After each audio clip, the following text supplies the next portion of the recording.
Liewe Here, ons bid vir die probleem van misdaad, dreigemente teen mense se veiligheid en bendery in Manenberg. Ons vra, o Here, dat daar 'n groot afname in alle voorvalle van misdaad en geweld in Manenberg sal wees. Dat diewe sal ophou om by mense se huise in te breek. Dat U sal waak oor mense se huise, voertuie en eiendomme gedurende die dag en nag.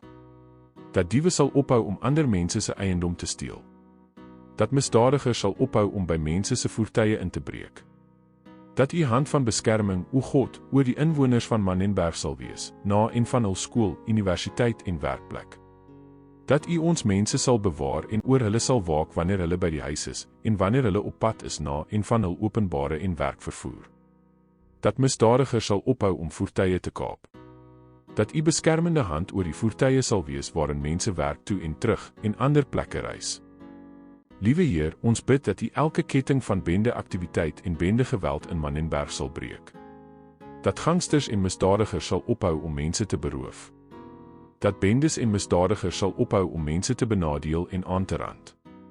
Dat alle gangsters hul lewe van gangsterisme sal verlaat. Dat alle gangsters in die omgewing 'n goeie werk sal kry.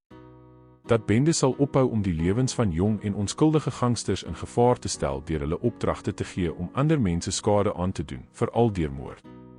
Dat gangsters sal ophou om ander aan te val. Dat gangsters sal ophou om ander te skiet en te steek, veral onskuldige mense. Dat selfs gangsters en misdadigers meer respek en liefde teenoor hul mede-inwoners sal toon. Dat alle dwelms, wapens, aanvalmesse en ander wapens uit Manenberg verwyder sal word, en dat geen nuwe wapens in die gebied ingebring sal word nie. Ons vra dat alle gangsters en ander misdadigers na U sal draai, o Here, in plaas daarvan om hulle tot misdaad te wend, om hul begeertes na aanvaarding, liefde, sorg en troos te hanteer.